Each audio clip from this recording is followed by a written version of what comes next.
शुभ अपराह्न प्यारे बच्चों, मैं आपकी हिंदी की अध्यापिका मीना फोगाट बोल रही हूँ। तो प्यारे बच्चों, आज हम अपनी हिंदी व्याकरण का पाठ 1 भाषा, लिपि, बोली और व्याकरण करेंगे। तो प्यारे बच्चों, सबसे पहले हम भाषा क्या होती है।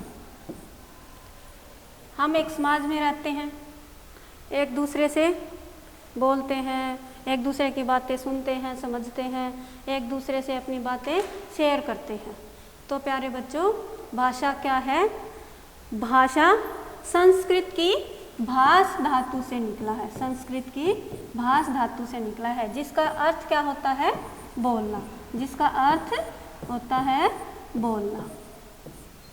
भाषा भावों और विचारों को आदान प्रदान करने का एक माध्यम होता है। दूसरे शब्दों में हम कहें तो भाषा वह साधन है जिसके द्वारा हम अपने विचारों को दूसरों के सामने प्रकट करते हैं और दूसरों के विचारों को समझते हैं। वह रूप क्या कहलाता है?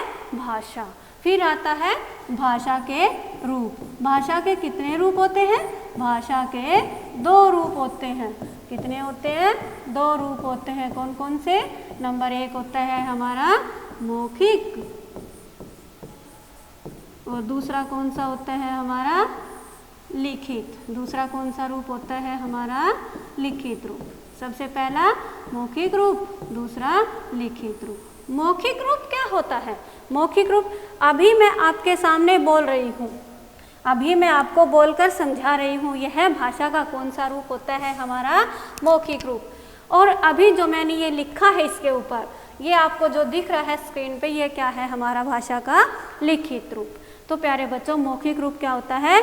जब हम अपने विचारों को बोलकर दूसरों के सामने प्रकट करते हैं और दूसरा जब उन विचारों को सुनकर समझता है, तो वह भाषा का कौन सा रूप कहलाएगा हमारा? मौखिक रूप। और लिखित रूप क्या होता है? जब हम अपने विचारों को लिखकर दूसरों के सामने प्रकट करते हैं और दूसरा जब उनको पढ़कर समझता है, तो वह भाषा का कौन सा रूप कहलाता है हमारा? लिखित रूप। लेकिन एक रूप और आता है हमारा सांकेतिक रूप। सांकेतिक रूप क्या होता है? संकेत के माध्यम से अपनी बात पहुंचाना, एक दूसरे तक अपनी बातों को पहुंचाना, वो कौन सा रूप होता है हमारा? सांकेतिक रूप। सांकेतिक यानी कि संकेत के माध्यम से, जैसे आपने सड़कों पर देखा होगा, जो हमारे ट्रैफिक सिपाही होते हैं जो यातायात को नियंत्रित करते हैं, वो किसके माध्यम से हमें अपनी बात पहुंचाते हैं? संकेत के माध्यम से। तो वह रूप कौन सा कहलाता है हमारा? सांकेतिक रूप कहलाता है। लेकिन हमारे मुख्य रूप से कितने होते हैं? 2 ही होते हैं, मौखिक और लिखित। लेकिन सांकेतिक रूप भी होता है, लेकिन उसको माना नहीं जाता है। क्यों? क्योंकि वह केवल संकेत है, संकेत के माध्यम से ही अपनी बात समझाता है, इसलिए उसको माना नहीं गया है, केवल थोड़ा बहुत प्रयोग किया जाता है। इसके पश्चात भाषा का रूप हमने कर लिया है, भाषा क्या होती है ये भी हमने पढ़ लिया है। अब हम चलते हैं कि भाई हमारे संविधान में कितनी भाषाओं को मान्यता प्राप्त है। हमारे संविधान में कितनी भाषाओं को मान्यता प्राप्त है? 22 भाषाओं को हमारे संविधान में मान्यता दी गई है, यानी कि 22 भाषाओं का प्रयोग हम कर सकते हैं। 22 भाषाओं का प्रयोग हम कर सकते हैं। उसके पश्चात हमारा आता है मातृभाषा। उसके पश्चात कौन सा आएगा हमारा?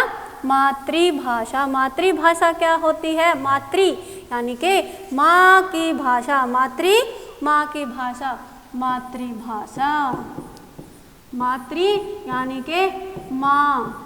माँ जो भाषा हमें सिखाती है वो कौन सी होगी? अर्थात दूसरे शब्दों में हम कहें तो माँ के द्वारा, अर्थात अपने परिवार से या अपने आस पड़ोस से जब हम भाषा सीखते हैं तो वह हमारी कौन सी भाषा कहलाती है? वो हमारी मातृभाषा कहलाती है।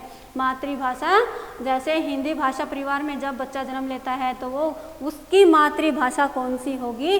उसकी मातृभाषा हिंदी होगी। इसके पश्चात अब हम करेंगे राजभाषा। राजभाषा क्या होती है? है राजभाषा, राजकाज की भाषा, यानी कि जो सरकारी कार्यालयों में प्रयोग की जाती है, जिस भाषा का प्रयोग सरकारी कामकाज के लिए किया जाता है, वह भाषा हमारी कौन सी होती है? राजभाषा। और हमारे देश की राजभाषा कौन सी है? हिंदी। हिंदी को राजभाषा का दर्जा दिया गया है और यह दर्जा कब दिया गया था? 14 सितंबर 1949 को हमारी हिंदी को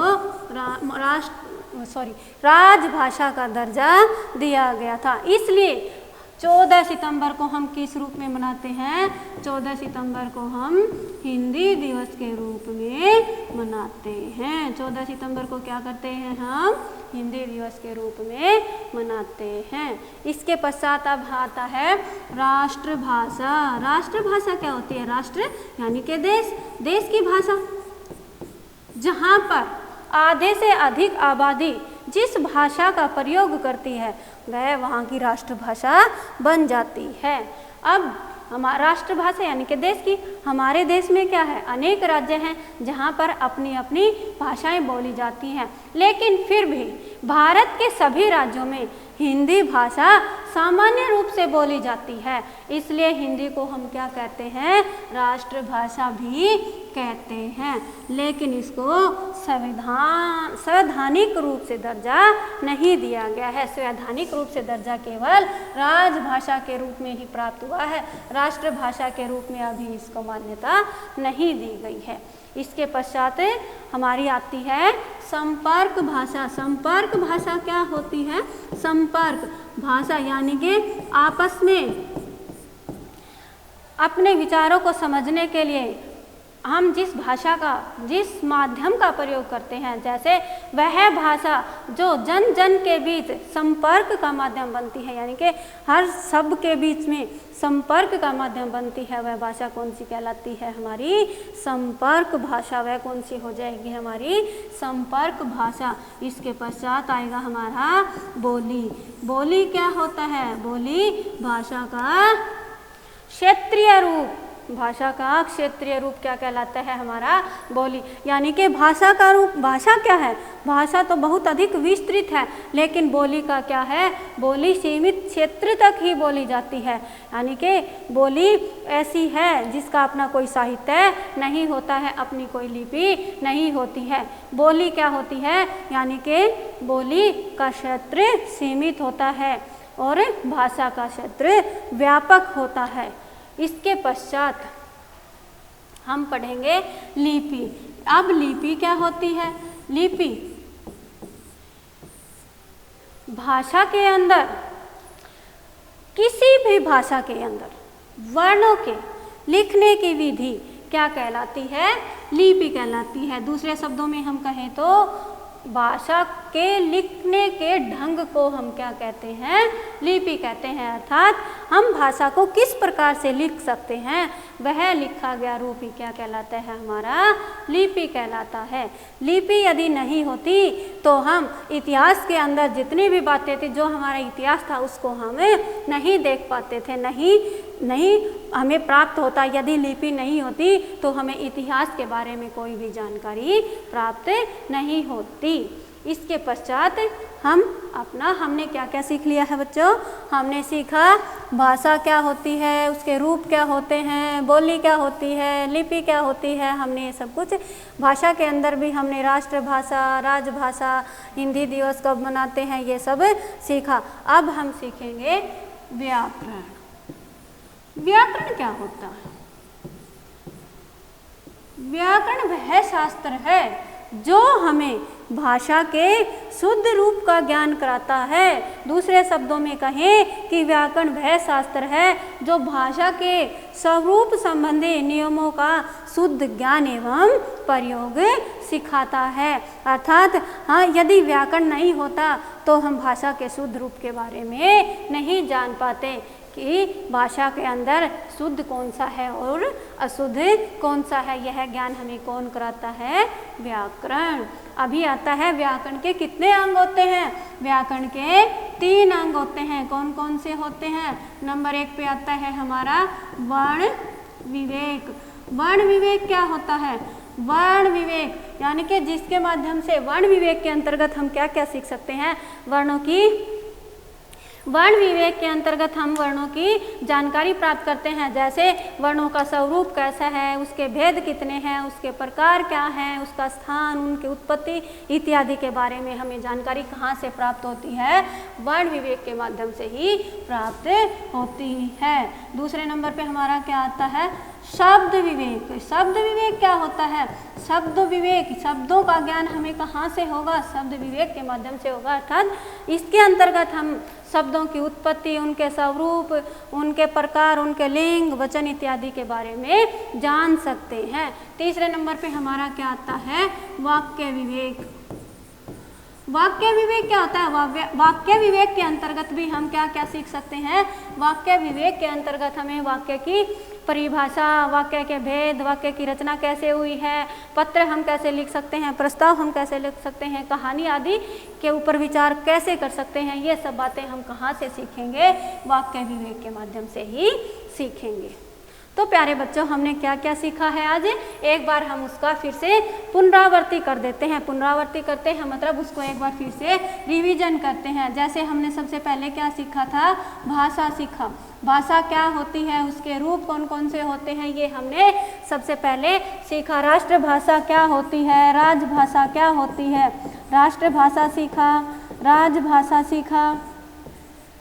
उसके बाद हमने क्या सीखा था, संपर्क भाषा सीखा। उससे पहले हमने मातृभाषा को भी सीखा था कि भाई मातृभाषा क्या होती है, जो हम माता से अर्थात अपने परिवार से जिस भाषा को सीखते हैं वो कौन सी होती है, हमारी मातृभाषा होती है। उसके पश्चात हमने सीखा कि भाई बोली क्या होती है, बोली का रूप क्या होता है, भाई बोली से का जो भी रूप है वो छोटा होता है, विस्तृत नहीं होकर संकुचित होता है, यानी कि भाषा का संकुचित रूप ही क्या है, हमारा बोली है। कहावत भी है हमारी एक हरियाणवी में, कोस कोस पर बदले पानी, चार कोस पर वाणी, यानी कि जो हमारी वाणी है, जो हमारी बोली है वो कोस कोस पर यानी कि थोड़ी थोड़ी दूर में ही बदल जाती है। इस प्रकार हमने बोली भी सीखा। उसके पश्चात हमने क्या सीखा, हमने लिपि के बारे में भी जाना कि भाई लिपि क्या होती है, लिखने का ढंग क्या कहलाता है हमारा, लिपि। किसको लिखने का ढंग, वर्णों को लिखने का ढंग हमारा क्या कहलाया, लिपि। उसके पश्चात हमने क्या सीखा कि व्याकरण क्या होता है, व्याकरण वह शास्त्र है जो हमें भाषा के शुद्ध रूप का ज्ञान कराता है, उसके प्रयोग के बारे में जानकारी देता है। तो बच्चों, आपको मुझे आशा है कि आप सभी को ये समझ में आया होगा। अगर आपको किसी भी प्रकार का कोई डाउट है, कोई भी परेशानी यदि आपको आती है तो आप मुझे मेरे पर्सनल नंबर पर कांटेक्ट कर सकते हैं। और जो मैंने PDF बनाई है उसके माध्यम से आप क्या करेंगे, उसके माध्यम से आप क्या करने वाले हैं, उसके माध्यम से आप अभ्यास को भरने की कोशिश करेंगे। अभ्यास को भरकर यदि तुम्हें कोई भी दिक्कत आती है उसके बाद आप PDF में देखेंगे, वरना आप PDF में नहीं देखेंगे, अपने आप से ही करने की कोशिश करेंगे। धन्यवाद।